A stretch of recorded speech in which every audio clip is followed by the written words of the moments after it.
What's up, NASCAR fans? It's Eric, and today we have a huge NASCAR unboxing to get to. We've got 9 diecasts to look at today. These are all that I got off eBay. So we got a big old mail call today, and we're going to go through and unbox all of these cars. So hope you guys enjoy. So I figure we'll start with the smallest package first and work our way up. And so that's going to be our Chase Elliott Napa number 24 here. This is a 2016 Sprint Cup car. So let's pop this out of the box. All right, and here we have the car out of the box. And I just have to say what a beautiful car this is. I mean, the Napa colors and just the vibrancy of this paint job, it just looks so good. You know, back in 2016, I wasn't watching NASCAR. I grew up watching NASCAR, and then I stopped watching for quite a while and started watching again back in 2019. So this isn't a car that I had seen ever before, obviously because I wasn't watching NASCAR, but I believe 2016 is the year that Chase took over for Jeff Gordon. I believe Jeff retired in 2015. So this would have been his rookie year car, I believe. And I mean, it's just a beautiful car overall. I really like the detail on this particular model as well. Show you the rear end here and bring it around the front. You can see his name on the door there, kind of hard to get it to focus. And then the banner on the window as well. I think that having the playoff aspects really makes this diecast pop. I don't know what it looked like without the playoff thing. So like this down here being yellow and then the spoiler being yellow are because he was in the playoffs. But I think without those, I think there's going to be something missing. I think that really adds a lot to the paint scheme. Overall, a great Chase Elliott car. All right, and we go from one Elliott to another, and we have a Bill Elliott number 9 Dodge here when he was racing for Ray Evernham. So let's get this one out of the package as well. All right, and this is a 2003 Dodge Intrepid, and I mean, this is just absolutely gorgeous and beautiful. You know, I have memories of watching the number 9 car race. Not very specific memories as I was, you know, relatively young, but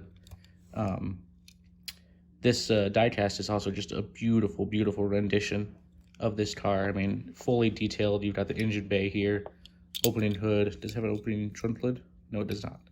But it does have the rubber wheels and metal chassis, so just so much detail on these older castings. And this is specifically the 10th anniversary of the Brickyard 400.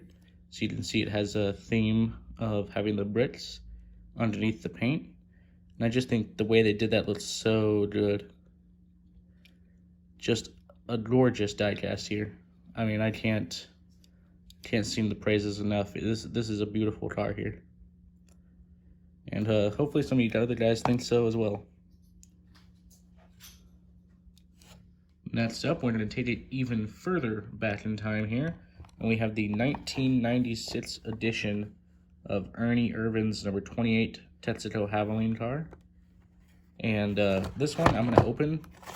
You can see it's on a card, sealed on a card, and I don't remember how much I paid for it, but it's a really old diecast, so it does feel a little apprehension towards unleashing it from the card, but I think it's going to look so much better. I think this plastic is yellowed over time, so can't wait to get it out of there, and let's see what it looks like.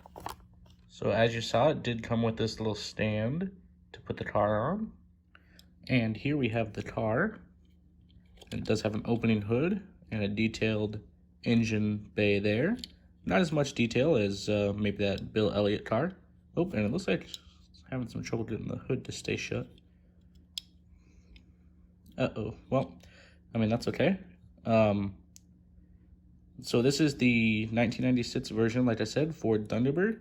And then it does have rubber wheels, but these things are huge and they're kind of loose. See, they move a lot in there. Certainly an interesting blend of like high quality diecast and medium quality diecast. You know, it's much better than what we have today, but also it's not the pinnacle of 1/64 scale diecast.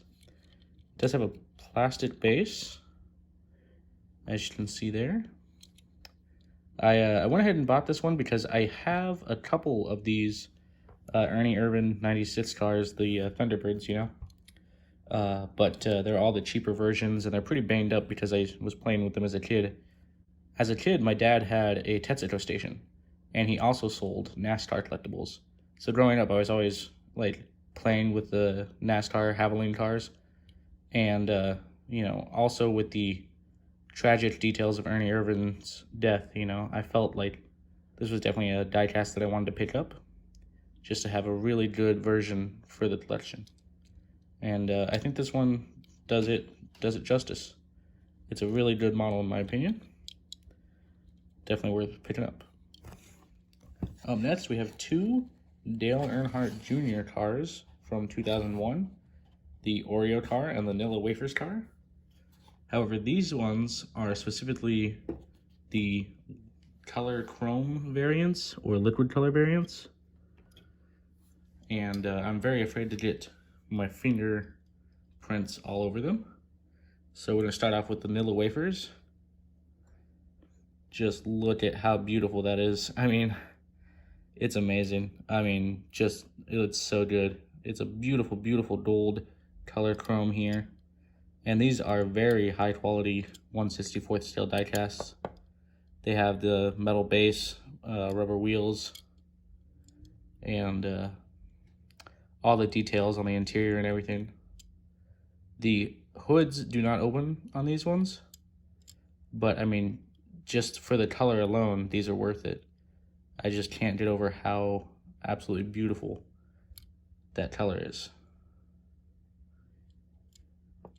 Gorgeous. So there's this one, obviously the Nilla Wafers in gold, and then up next is the Oreo car, and here we are. And this is just a beautiful deep blue color, almost to the point of a little bit of purple in there. As you can see, it looks so good in my opinion. Just amazing colors here. And then you've got the standard Oreo stream as well. So what they've done is basically anything that isn't a sticker is painted in that really deep blue. And then all the stickers, obviously. There's no way to make the sticker shine like the metal. But I mean, just gorgeous cars and so much detail for 1/64 scale. Absolutely beautiful. All right, and up next we have an RCCA Elite 1/64 scale, Tony Stewart's 2001 Grand Prix Elite. And just wanted to show you the outside of the box here, and then I'll unbox it for you. There's the interior box. I have to get the cardboard sleeve off. And here we have the interior. Got a little piece of cloth there, or paper.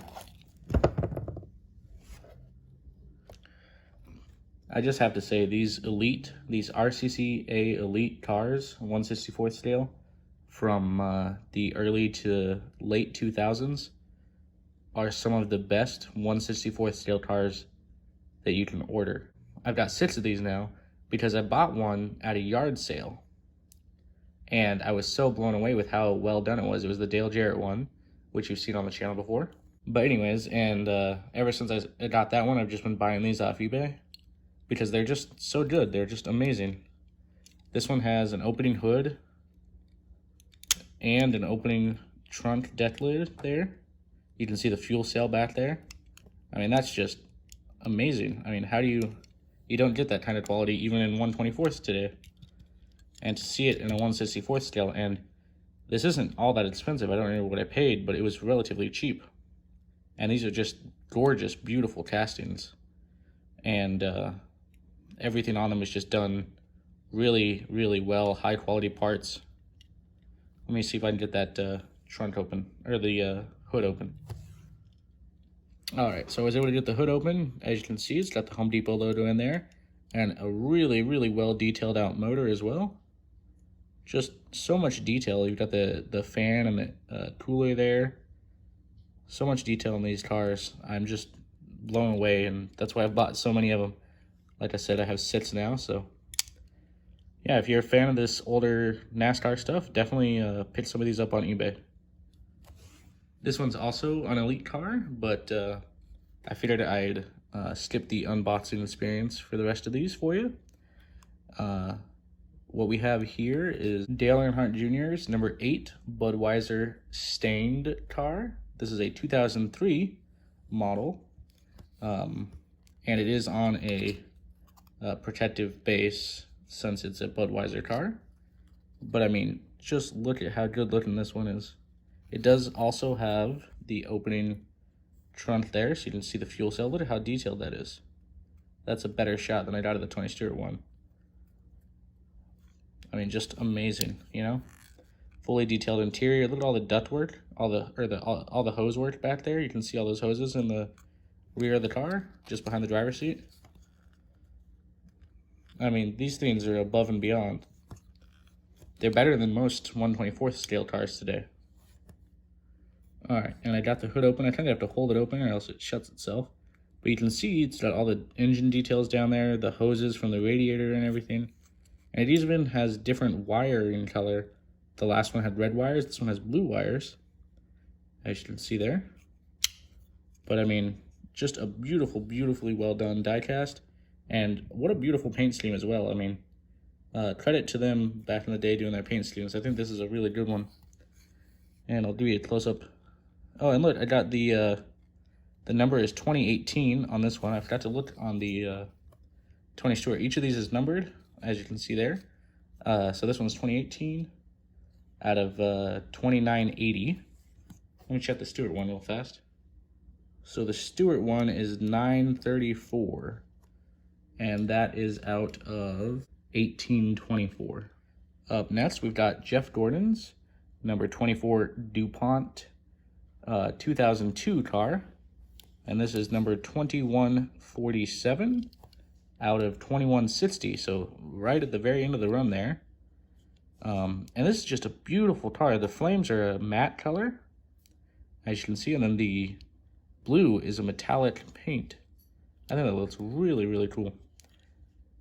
And just like the others, it's got all the same detailing and everything. Fuel cell. And here's the front end and motor on this one as well.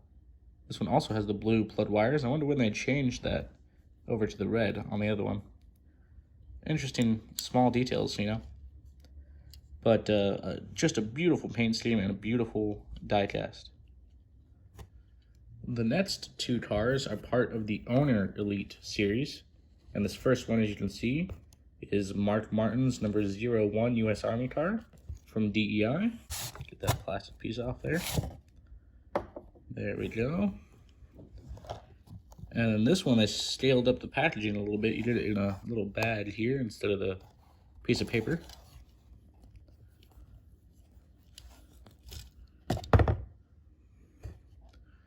All right, and right off the bat, I want to check the number here, and look, we have number 55, and that is out of 2007. 2007 of these made, I have number 55. Pretty cool. Number 55 makes me think of Michael Waltrip, who also, obviously, you know, raced for DEI before moving on to his own team, where he raced the number 55 car. And there's the fuel cell. Again, just a beautiful, beautiful paint scheme. I remember this from playing NASCAR video games back in the day, that U.S. Army car. And I mean, Mark Martin, just a prolific race car driver, and this is towards the very end of his career. And definitely a piece I wanted to add to the collection. Just a beautiful car here. Look at the detail in there. You can see like the ECUs, I think, is what they're called. They're painted blue in there. Let's see if we, oh, and we still have that same ventilation work. Just a beautiful, beautiful diecast. And then we have the engine setup again. And it's actually slightly different than the last ones. If I remember correctly, they didn't have these crossbars in there in the last one. But this is a different year. Did I already say what year it was? This is a 2007 car, so Obviously several years older than the other ones I have. But just real cool looking car here. And last but not least, we have Martin Truex Jr.'s #1 Bass Pro Shops car here. This is another 2007 model, and it is owner's Elite. And they made 2007 of these ones, and I have car number 251. So another cool, pretty low number there.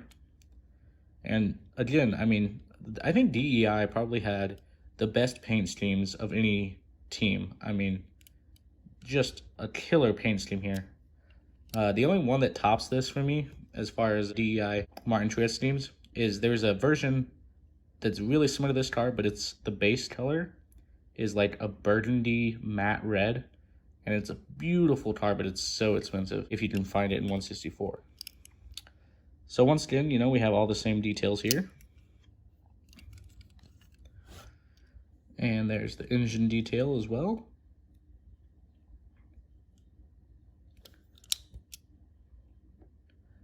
Overall, just another beautiful diecast. Definitely, I think any Martin Truex Jr. fans out there gotta pick one of these up. I mean, it's the pinnacle of 1/64 scale cars right here. All right, so here are the 10 new cars we added to our collection today. I am really happy with all of these models. I'm just so glad that I wish that they continued to make these super high quality 1/64s. I think there is a market out there for them, and I don't know why they don't exist. I mean, the Lionel diecast, even the Gold Series Lionel diecasts, are just terrible in comparison. So little detail. But let me know which one of these cars is your favorite down in the comments section below. If you liked the video, give it a thumbs up and subscribe.